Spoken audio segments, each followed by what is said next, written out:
আসসালামু আলাইকুম প্রিয় দর্শক, অন্য মঞ্চের আলোচনায় আপনাদের সকলকে আমন্ত্রণ জানাচ্ছি। পাকিস্তানের আইএসআই কি আবার তার পুরনো খেলা শুরু করেছে? ভারতের সীমান্তের ওপারে কি সত্যিই তৈরি হয়েছে 13টি জঙ্গি প্রশিক্ষণ শিবির? কয়েক হাজার জঙ্গি কি ভারতের দিকে তাকিয়ে অপেক্ষা করছে ঢুকবে বলে? নাকি এই দাবির পেছনে রয়েছে অতিরঞ্জন, মনস্তাত্ত্বিক যুদ্ধ এবং তথ্য যুদ্ধের এক নতুন অধ্যায়? সম্প্রতি এই কয়েকদিন আগে প্রাক্তন কর্মকর্তা, ভারতের রিসার্চ অ্যান্ড অ্যানালিসিস উইং যে গোয়েন্দা সংস্থা কেন্দ্রীয়, তার প্রাক্তন কর্মকর্তা লাকি বিস্টের একটি সাক্ষাৎকারে এমনই বিস্ফোরক একটা দাবি সামনে এসেছে। সেই বক্তব্য নিয়ে আলোচনা চলছে একাধিক ইউটিউব চ্যানেল, অনলাইন প্ল্যাটফর্ম এবং ভারতের মেইন স্ট্রিম মিডিয়াতেও পর্যন্ত। স্বাভাবিকভাবেই প্রশ্ন উঠেছে, এটা কি সত্যি ভারতের জাতীয় নিরাপত্তার জন্য বড় বিপদ সংকেত, নাকি এখনো প্রমাণের অপেক্ষায় থাকা একটি গোয়েন্দা স্তরের সতর্ক বার্তা মাত্র? সেইটা আজকের ভিডিওতে আমরা কোনো চাঞ্চল্যকর সিদ্ধান্তে পৌঁছব না। আমরা তথ্য খুঁজব, ইতিহাস দেখব, বিভিন্ন সূত্র মিলিয়ে বোঝার চেষ্টা করব কি জানা গেছে, কি জানা যায়নি, আর কোথায় সতর্ক থাকা দরকার।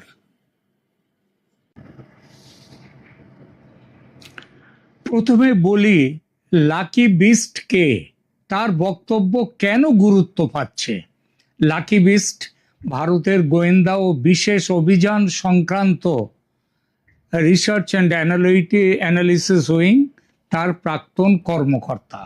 তিনি বহু সাক্ষাৎকারে সীমান্ত নিরাপত্তা, সন্ত্রাসবাদ এবং পাকিস্তানের কৌশল নিয়ে বক্তব্য রেখেছেন।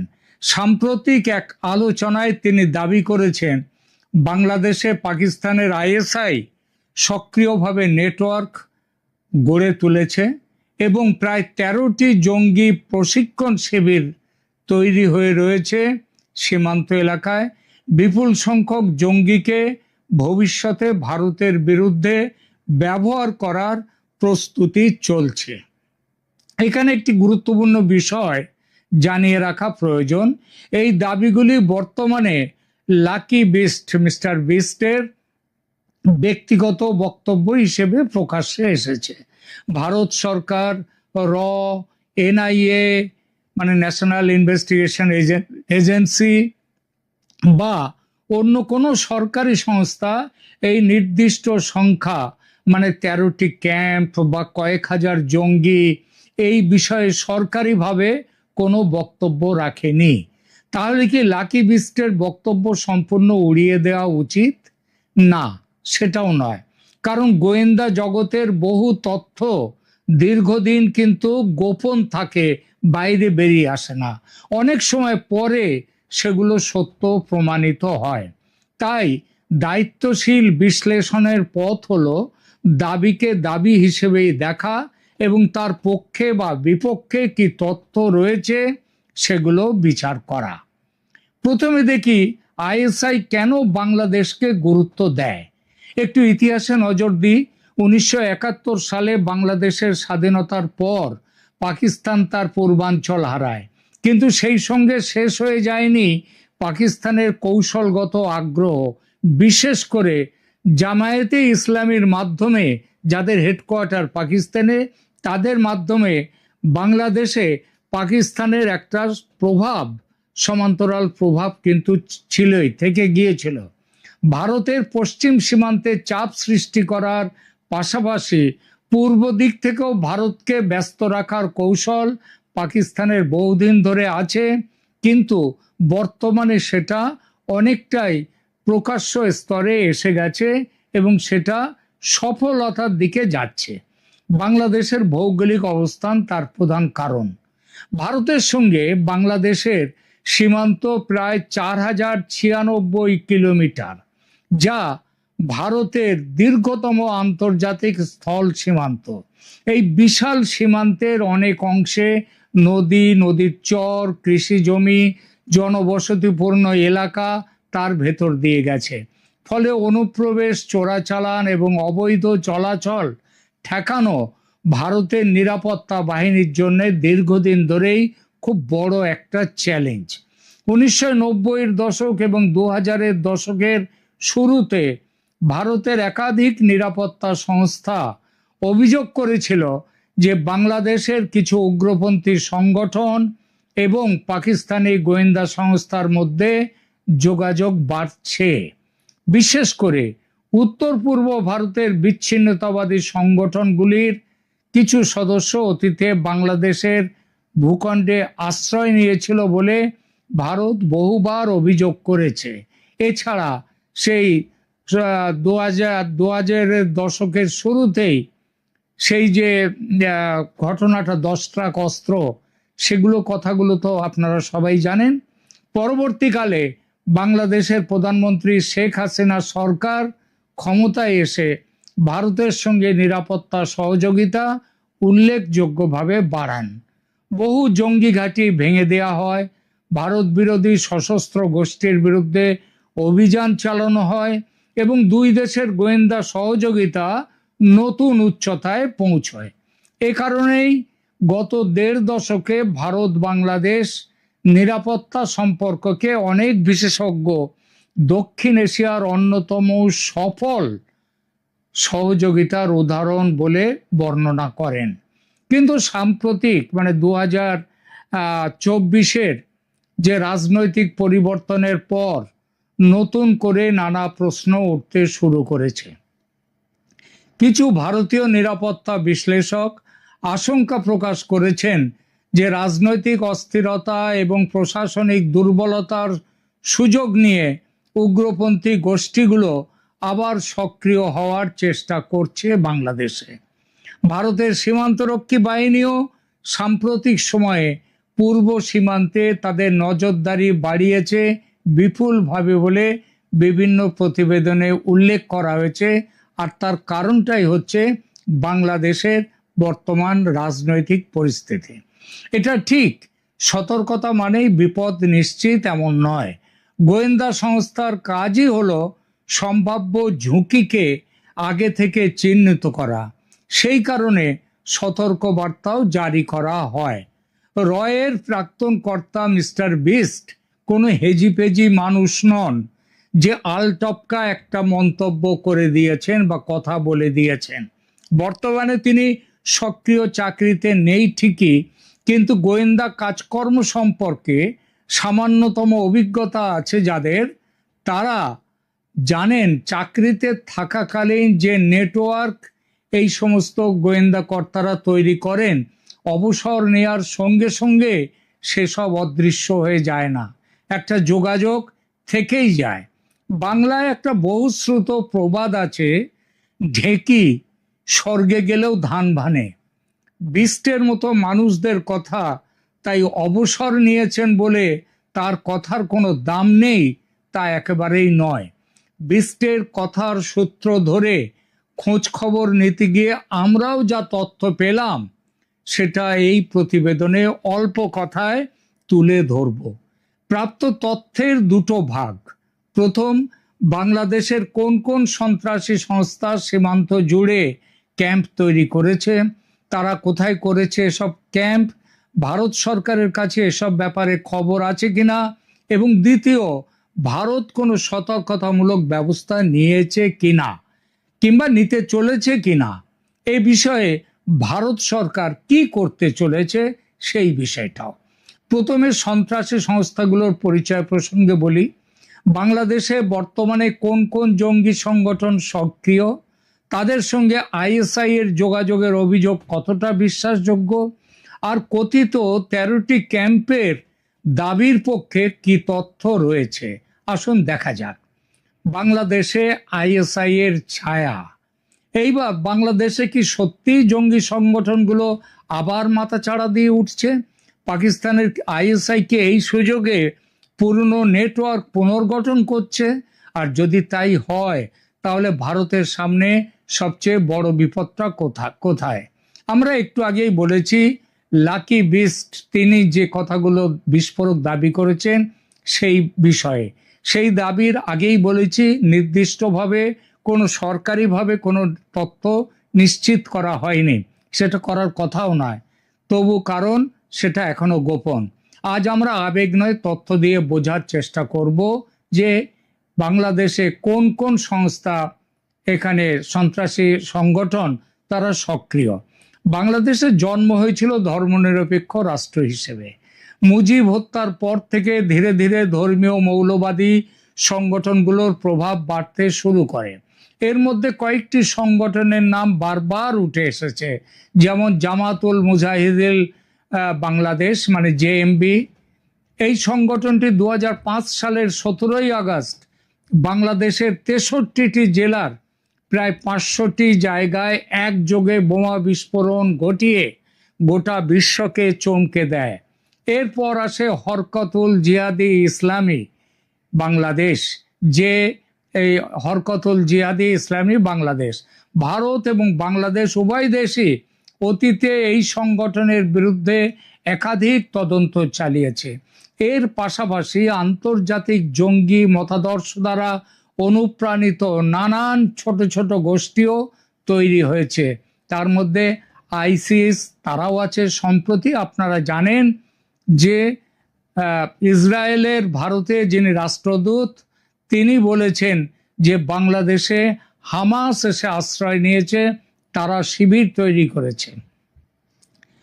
শুধু হামাস কেন, হামাস ছাড়া আরো বিভিন্ন আন্তর্জাতিক আইসিসের পতাকা, হামাসের পতাকা আজকে বাংলাদেশে খোলাখুলি দেখা যাচ্ছে, কিন্তু বাংলাদেশের নিরাপত্তা সংস্থাগুলো বলছে তারা কারা এইসব পতাকা নিয়েছে বা লাগাচ্ছে তারা জানে না।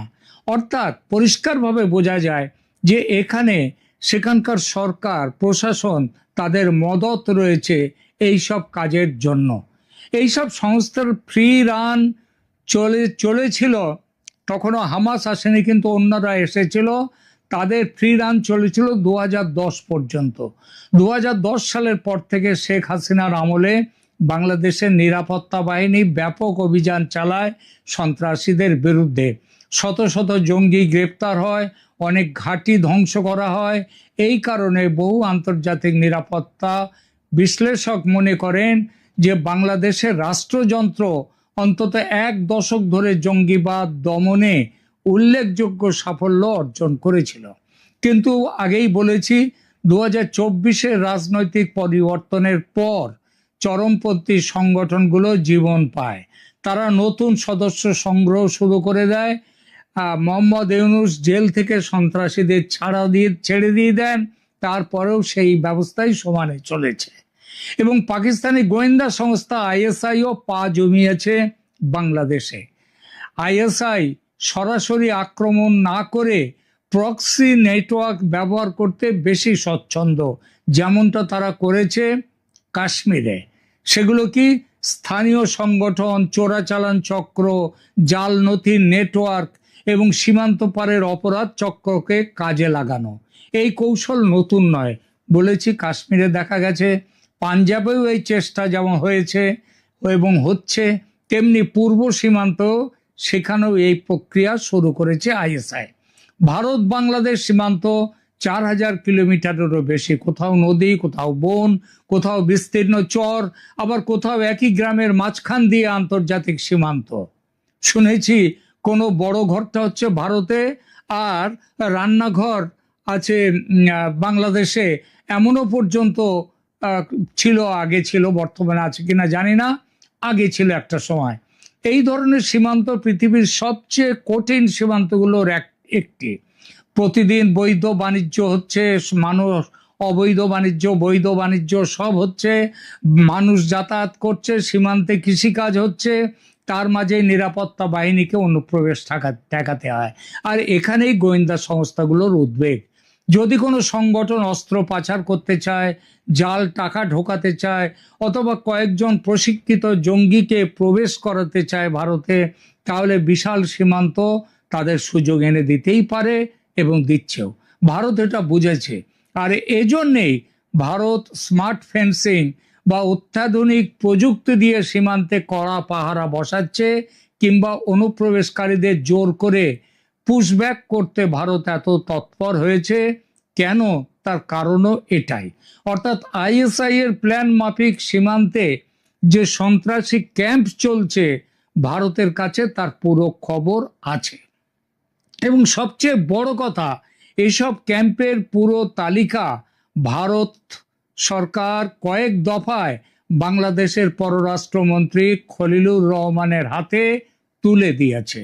আপনাদের হয়তো মনে আছে, বিএনপি সরকার ক্ষমতায় আসার 2-3 মাস আগে মোহাম্মদ ইউনূসের ক্ষমতায় থাকাকালীন দুদেশের সম্পর্ক যখন অত্যন্ত বিপজ্জনক জায়গায় পৌঁছেছিল, তখন ভারত থেকে ভারতীয় সেনার গোয়েন্দা বিভাগের 4 জন সিনিয়র অফিসার ঢাকায় যান।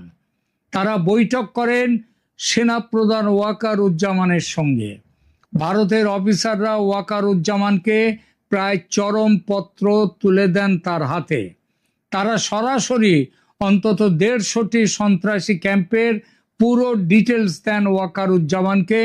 বলা হয় এই সন্ত্রাসী ক্যাম্প ভেঙে দেওয়ার জন্যে। কয়েকটা ক্যাম্প ভেঙে দেওয়াও হয়েছিল তার কয়েকদিনের মধ্যে। এই ক্যাম্পগুলো মূলত 3টি এলাকায় ছিল: রংপুর ডিভিশনের লালমনিরহাট সংলগ্ন এলাকা, লালমনিরহাটের যে পরিত্যক্ত বিমানবন্দর সেটাও তার একটা বড় ক্যাম্প, খুলনা এলাকা এবং চট্টগ্রাম। বিষয়টি নিয়ে আমি তখন একাধিক ভিডিও করেছি আমার এই চ্যানেলে। বিষয়টির গুরুত্ব বুঝে ওয়াকারুজ্জামান নিজে লালমনিরহাট যান ভারতের অফিসারদের নিয়ে। তারা চট্টগ্রামেও যান। তখনকার মতো সামাল দেয়া যায় উত্তেজনা। তারপর নির্বাচন হয় বাংলাদেশে, ইউনূস সরকার বিদায় নেয়, পরিস্থিতির উন্নতি ঘটে, তবে সেটা সাময়িক। দুদেশের মধ্যে উত্তেজনা আবার এই মুহূর্তে খুব বেড়ে গেছে। কেন বেড়েছে আপনারা জানেন। সীমান্তে উত্তেজনা মারাত্মক। চীন এবং পাকিস্তানের সঙ্গে বাংলাদেশের বন্ডিং ঘনিষ্ঠতর হয়ে গেছে আবার। এই পরিস্থিতিতে উঠেছে সীমান্তে 13টি সন্ত্রাসী গোষ্ঠীর ও কয়েক হাজার সন্ত্রাসীর উপস্থিতির কথা। মিস্টার বিস্ট যে কথা বলেছেন, আমাদের সংগৃহীত তথ্যেও উঠে এসেছে এই খবরের পুষ্টি। যেটা জানা যাচ্ছে, এই সন্ত্রাসীরা বর্তমানে বিজিবি বা বর্ডার গার্ডস বাংলাদেশের সঙ্গে যুক্তভাবে সীমান্তে পুশব্যাক রুখে দেওয়ার কাজ করছে। প্রবাসীদের সঙ্গে যুক্ত রয়েছে এই সন্ত্রাসীরা। এরা কি যুদ্ধের প্রস্তুতি নিচ্ছে ভারতের বিরুদ্ধে? ভারত কিন্তু সেটা মনে করে না। কারণ ভারতের বিরুদ্ধে প্রত্যক্ষ যুদ্ধে অন্তত এখন জড়িয়ে পড়ার মতো এত বড় হঠকারী সিদ্ধান্ত কিংবা বোকামি সন্ত্রাসীরা করবে না, বাংলাদেশের সরকারও করবে না। তাহলে কি করতে পারে তারা? যেটা করতে পারে তার নাম হাইব্রিড ওয়ারফেয়ার। অর্থাৎ একদিকে সীমান্তে চাপ সৃষ্টি করো, অন্যদিকে ভুয়ো খবর ছড়াও, সোশ্যাল মিডিয়ায় উস্কানি দাও, সাম্প্রদায়িক উত্তেজনা তৈরি করো, জাল নোট পাচার করার চেষ্টা করো, সাইবার হামলা করো, চোরাচালান করো এবং প্রয়োজনে ভারতে ঢুকে ছোট আকারের সন্ত্রাসী হামলা চালাও। এই সব মিলেই আধুনিক নিরাপত্তা চ্যালেঞ্জ তৈরি হচ্ছে ভারতের কাছে। আর এগুলো যদি করে বাংলাদেশের সন্ত্রাসীরা, কি করবে ভারত? এই প্রশ্নটা খুব বড়। আমাদের কাছেও বিভিন্ন সূত্রে খবর এসেছে, পশ্চিমবঙ্গে মমতা সরকারের পতনের পর, মমতা সরকার মানে মমতা ব্যানার্জির সরকার, যে সরকার যারা চলে যাওয়ার ফলে জামাত কেঁদে ভাসিয়েছে, বাংলাদেশের সাম্প্রদায়িক শক্তি কেঁদে ভাসিয়েছে, সেই সরকারের, মমতা সরকারের পতনের পর এবং শুভেন্দু অধিকারীর নেতৃত্বে বিজেপি সরকার গঠনের পর পশ্চিমবঙ্গের মুসলমানরা আপাতত একটু থমকে রয়েছে। পাক সার্কাসে, ফলতায়, আরো 2-1 জায়গায় প্রতিবাদ তুলতে গিয়েছিল, সফল হয়নি। তারপর মালদার বিধায়ক হুমায়ুন কবির গরম গরম কথা বলে চাঙ্গা করতে গিয়েছিলেন মুসলমানদের, সেটাও ব্যর্থ হয়েছে। হুমায়ুন কবির এখন ভয় পেয়ে পিছিয়ে গেছেন। ওদিকে তিনি মসজিদ তৈরির, ওই বাবরি মসজিদ তৈরির কোটি 1000 কোটি টাকা পকেটে নিয়ে বসে আছেন হুমায়ুন কবির। বাবরি মসজিদ তৈরির সম্ভাবনা এই মুহূর্তে নেই। পশ্চিমবঙ্গে শুভেন্দু অধিকারীর সরকার, বিজেপি সরকার বাবরি মসজিদ পশ্চিমবঙ্গে তৈরি করতে দেবে না, লিখে নিতে পারেন।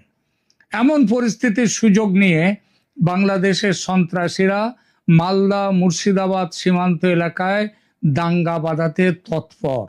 আর তেমন কিছু হলে বাংলাদেশের বিরুদ্ধে যেমন পাকিস্তানে অপারেশন সিন্দুর করেছিল ভারত এই কয়েক মাস আগে, সেই স্টাইলে হামলা চালাবার সিদ্ধান্ত নিয়ে রেখেছে ভারত। ভারত বলেছে ভারতের ভূমিতে কোনো বিদেশি রাষ্ট্র তারা যদি কোনো সন্ত্রাসবাদী কাজ করে তাহলে ভারত সরাসরি যুদ্ধে নামবে। অর্থাৎ ব্যাপারটা দাঁড়াচ্ছে, বাংলাদেশের সন্ত্রাসীরা ভারতে হাইব্রিড যুদ্ধ বা ছদ্ম যুদ্ধের সামান্যতম উস্কানি দিলে বাংলাদেশে ভারতের সীমিত হামলার সম্ভাবনা প্রবল, অনেকটা অপারেশন সিন্দুর স্টাইলে। আর যদি চীন পাকিস্তানের স্ট্র্যাটেজিক উপস্থিতি আরও বাড়ে বাংলাদেশে, লালমনিরহাটে, তিস্তা ব্যারেজে, মোংলা পোর্টে, তখন সন্ত্রাসীদের বাস্তব উস্কানির ঘটনা না ঘটলেও, খেয়াল করবেন কথাটা, বাংলাদেশের সন্ত্রাসীরা তখন যদি ভারতে কোনো উস্কানিমূলক ঘটনা নাও ঘটায়, তাহলেও ভারত কি করবে? নিজের স্ট্র্যাটেজিক স্বার্থ রক্ষায় সন্ত্রাসী অজুহাত খাড়া করে ভারত ঝাঁপিয়ে পড়বে। আর তেমন হলে এই ভারত যদি ঝাঁপিয়ে পড়ে, সেটাও এই সম্ভাবনা কিন্তু উড়িয়ে দেয়া যাবে না। আজকের এই প্রতিবেদন কেমন লাগলো আপনাদের জানাবেন, কমেন্ট করবেন, লাইক দেবেন এবং অবশ্যই সাবস্ক্রাইব করবেন চ্যানেল।